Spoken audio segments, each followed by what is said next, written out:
আসসালামু আলাইকুম। আশা করি আপনারা সবাই ভালো আছেন। আমিও ভালো আছি। Welcome back guys. আমি চলে আসছি আপনাদের মাঝে নতুন আরেকটি কাজের ভিডিও নিয়ে। আপনাদেরকে দেখাই দিতে আসলাম কিভাবে কাজটা আপনারা করবেন এবং কিভাবে কাজটা আপনারা করলে কাজের কোনো ভুল হবে না। সো গাইস, আমরা আপনাদেরকে কাজটা দেখাই দিচ্ছি, দেখেন কিভাবে কাজটি করবেন। কাজটি মূলত হচ্ছে যে ওয়েবসাইট থেকে আপনাদেরকে মেল বের করতে হবে।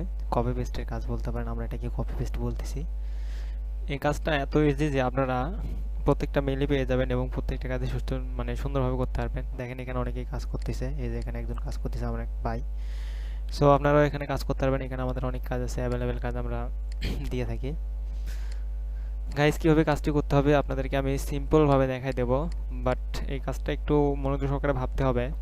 প্রথমত দুইটা বিষয়, যেটা হচ্ছে কি, আমরা যে কাজটা দেখাবো, কাজটা যদি আপনি ঠিকভাবে সিরিয়াসলি না ভাবেন এবং সিরিয়াসলি কথাগুলো না শুনেন, তো আপনি কাজটা বুঝতে পারবেন না। এখানে দেখতে পাচ্ছেন যে আমাদের সেটি কিছু জিনিস দেওয়া আছে। এখানে দেখেন ব্লগ লিঙ্ক লেখা আছে, এখানে লেখা আছে কোম্পানি নেম, এখানে ডোমেইন অ্যাড্রেস, এখানে দেওয়া আছে ইমেল অ্যাড্রেস, এখানে দেওয়া আছে হচ্ছে যে ডিসগুনাস, এটা হচ্ছে, এটা আপনার হচ্ছে যে অন্য একটা, যখন আমাদের সেকেন্ড অপশন থাকবে সেটা হিসেবে দিয়ে দিছে বায়ার। এটা হচ্ছে ফ্রিল্যান্সার, অথবা হচ্ছে এখানে আপনার নামটা আপনি দিতে পারবেন। আচ্ছা, ঠিক আছে। তো আমি আপনাদেরকে দেখাই আপনারা কিভাবে মেলগুলো কালেক্ট করবেন এবং কি এক্সটেনশন ইউজ করবেন। এখানে দেখেন আমি একটা এক্সটেনশন রাখছি, এটা হচ্ছে আপনার টোটাল ইমেল ফাইন্ড একটা এক্সটেনশন। আমার একটু নেট প্রবলেম, কাজটা দেখাতে হয়তো একটু প্রবলেম হবে, সো আপনারা একটু ম্যাচিং করে নেবেন, কিছু মনে করবেন না। তো চলেন আমি কাজটা কীভাবে করবো দেখাই। আগে প্রথমত বলে রাখি যে ডোমেইনে গেলে আমরা একটা মেল পাবো। দেখুন আমি ডোমেইনে গেলাম, দেখেন আমার একটু নেট প্রবলেম, যার কারণে হয়তো লোড নেবে। বাট যদি নেটটা ভালো হতো তাহলে আমি ফার্স্টে দেখাতে পারতাম। তো ভালোই একটু ফাস্ট হলো, সমস্যা নেই, হয়তো বা নেট ঠিক হয়ে যাচ্ছে 10টা বাজে। দেখেন কিভাবে আমি হচ্ছে যে মেলটা নিব। এখানে দেখেন অনেকগুলো মেল আমাকে দেখাচ্ছে, অনেক মেল দেখাচ্ছে কিন্তু। সো আমাকে আগে ওয়েবসাইটটা লোড নিতে হবে। দেখেন এখানে এখনো লোড নিচ্ছে। লোড নেওয়ার পর এখানে আমাকে একটা মেল দেখাবে।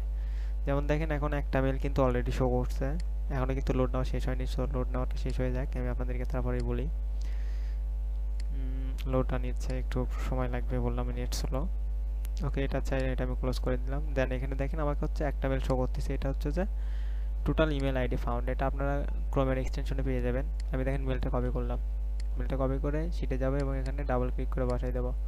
আদারওয়াইজ ধরেন আমি এই মেলটা এখানে পাই নাই, আমি অ্যাড্রেসে আসছি বাট আমি এখানে পাই নাই, দেন আপনারা কী করবেন, তখন এখানে খেয়াল করবেন যে এখানে কোনো সোশ্যাল লিঙ্ক আছে কিনা। সোশ্যাল মিডিয়ার যে সাইটগুলো আছে, যেমন দেখেন ফেসবুক আছে, এখানে লিঙ্কডইন আছে, ইনস্টাগ্রাম আছে, তারপর হচ্ছে টুইটার আছে, প্লাস ফেসবুক আছে, এখানে হচ্ছে ইমেলটা আছে। এখানে আপনারা মেলগুলো পেয়ে যাবেন। এখানেও যদি মেল না পান, দেখবেন ওয়েবসাইটে অনেক সময় যে এরকম মেলটা দেওয়া থাকে, সেটাও নিতে পারবেন। সেখানেও যদি আপনি না পান, তখন আপনার এখানে আরেকটা লিঙ্ক আছে, সেখানে হচ্ছে যে এই যে এটা লিঙ্ক, এই ব্লগ লিঙ্ক, এই পাশে যেটা আছে এই ব্লগ লিঙ্কে যাবেন। এই ব্লগ লিঙ্কে যাওয়ার পরে আপনারা ইজিলি এখানে দেখতে পারবেন আপনার মেলটা শো করবে। ব্লগ লিঙ্কে লোড নেওয়া শেষ হয়ে গেলে এখানে আপনার মেলটা শো করবে। তো ওইটা নিয়ে নেবেন। দেখেন এখানে কিন্তু ব্লগ লিঙ্কেও কিন্তু সেম মেলটাই শো করছে। যখন আমি এটা পাইতাম না, আমি হচ্ছে যে ডোমেন লিঙ্কে যখন এই মেলটা পাইতাম না, তখন আমি আগে দেখতাম যে এখানে সোশ্যাল মিডিয়ার কোন সাইটগুলো আছে। যেমন ধরেন লিঙ্কডইন, তারপরে টুইটার, ফেসবুক, ইনস্টাগ্রাম, এবং মেলে গেলে আমার মেলগুলো পেয়ে যাই। যদি এই অপশনগুলো তো না পাইতাম, তখন আমরা হচ্ছে যে এই ব্লগ লিঙ্কটা ওপেন করে আপনার মেলটা নিতাম। কিন্তু ব্লগ লিঙ্ক থেকে যখন আমরা মেল নেব, এটা হচ্ছে গুরুত্বপূর্ণ, যখন আমরা ব্লগ লিঙ্ক থেকে মেল নেব তখন আমাদের মেলটা এই পাশে বসাতে হবে। যখন আমরা ডোমেন লিঙ্ক থেকে মেল নেব তখন আমাদের মেলটা এই পাশে বসাতে হবে। ডোমেন লিঙ্ক যাওয়ার পর সোশ্যাল মিডিয়া সাইট থেকে যে মেলগুলো নেব, সেই মেলটাও আমাদের ইমেল অ্যাড্রেসে বসাতে হবে। যখনই ব্লগ লিঙ্ক থেকে মেল নেব তখন আমরা এই পাশে মেলটা বসাবো। আই থিঙ্ক আপনারা বুঝতে পারছেন এবং ক্লিয়ার, আপনারা ঠিকভাবে কাজটি করতে পারবেন। সো গাইস, আপনারা ভালো থাকবেন, সুস্থ থাকবেন এবং কাজগুলো অবশ্যই মনোযোগ সহকারে করবেন। বর্তমানে মার্কেট প্লেসে যে অবস্থা, কেউ ঠিকভাবে কাজ পাচ্ছে না। সো আমরা আপনাদের সাথে আছি এবং আপনাদেরকে কাজ দিয়ে যাচ্ছি। সো আপনারা কাজ করলে আমাদের সাথেই থাকবেন। ভালো থাকবেন। আল্লাহ হাফেজ।